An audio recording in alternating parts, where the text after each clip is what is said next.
Buckle up, because we're about to take a deep dive into some seriously thought-provoking territory today. Oh, I'm ready. We're cracking open a fascinating source. Okay. And it takes a bold stance on, well, a question people have wrestled with forever. Who are the misguided, according to the Quran? You're touching on something really crucial there. I mean, we're talking about religious interpretation, right? Right. And it's important to remember these texts, they're open to a lot of different interpretations. The source we're looking at today, it offers a very specific lens, one that doesn't shy away from, well, making some strong claims. You're telling me it jumps right in, zeroing in on Al-Fatiha. Okay. You know, the Quran's opening chapter, specifically verses 5 through 7.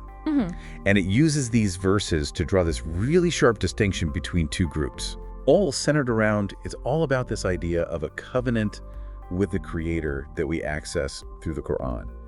Have you ever seen an interpretation that, I don't know, hinges so heavily on this concept before? Well, you've got to remember Al-Fatiha, that's central to Islam, like foundation of the faith, central. Yeah. Muslims recite it in every prayer, so interpreting verses from Al-Fatiha, especially in this way, it carries a lot of weight. It's not unusual to see verses interpreted within a larger framework, that's true.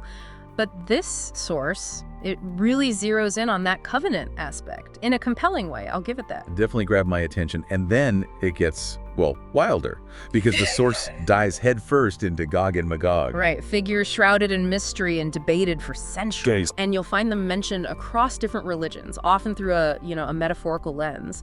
What's fascinating here is how the source, it directly links these figures to specific verses in the Quran, using them to define, very particularly, the misguided. It's like reading a history book and a news headline at the same time. Yeah. So, to make sure I've got this straight, the source, it paints this picture of Gog, right? Yes. And they're like this cursed group. Yeah. Associated with the children of Israel. And they're, well, destined for damnation because of their polytheism. Exactly. And not just that, in The Keys to Salvation, the author, they explicitly state, Gog's thirst for worldly dominance knows no bounds, their armies and treasuries amassed through bloodshed and oppression. This connection to military and financial power, it really jumps out at you, especially if you think about how the source might view modern superpowers through this lens. Makes you wonder. It absolutely does. So we've got Gog, the cursed, power-hungry force. Then there's Magog, and they're also linked to the children of Israel. Right. But the source portrays them a little differently. Yes, it's like they're led astray, Yeah. following a warped compass.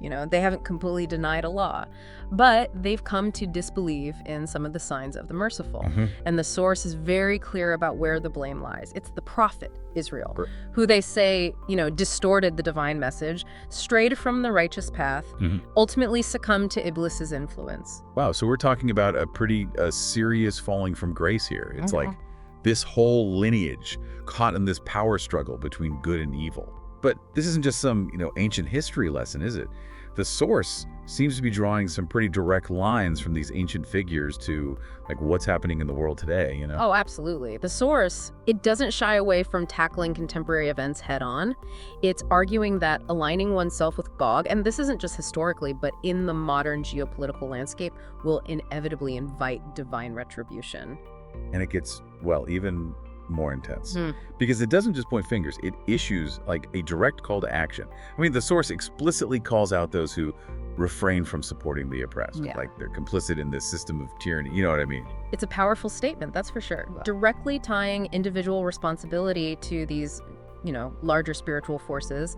And this kind of, passionate call to action. It's something we often see in interpretations of religious texts, wouldn't you say? Absolutely. It's like they're tapping into these ancient narratives to make sense of what's happening right now, right in front of us. Exactly. It's about using these historical figures and events as a framework for understanding contemporary issues and engaging with the world around us. Of course, crucial to remember, this is just one interpretation, and approaching these interpretations with a critical, discerning mind.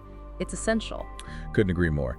Now, there's another layer to this that I found, particularly thought-provoking. The source makes this very bold distinction between Israel and Jacob, or Yaqub. It directly challenges the common understanding of these figures as being one and the same. Yes. This is where the source really seems to challenge conventional thinking. They argue that Israel actually refers to the one who was led astray by Iblis, the one who embodies this, misguided path. And it even goes so far as to suggest that the very name of the land we know as Israel today, it reflects this historical association with a negative force. It's definitely a bold claim. I mean, interpreting names and historical figures, especially in a religious context, it's like navigating a minefield. It's like you take one step and suddenly you're stepping on someone's toes. Exactly. And that's precisely why respectful dialogue is so important. A willingness to engage with diverse viewpoints, especially when we're dealing with sensitive religious topics. And it's not about saying one interpretation is right or wrong. It's more about really understanding the nuances, the complexities of these interpretations. Yeah, it's about appreciating the journey as much as the destination. Right, absolutely. Engaging in that process of exploration, discovery. So as we try to piece together this puzzle the source is presenting, it seems to be painting this very particular picture of the misguided. Yeah. Right. And it's not just about straying from some specific set of beliefs. It's about aligning yourself with what it considers to be like a fundamentally cursed path, one that's represented by Gog and those who enable its tyranny. You've hit on a key takeaway there.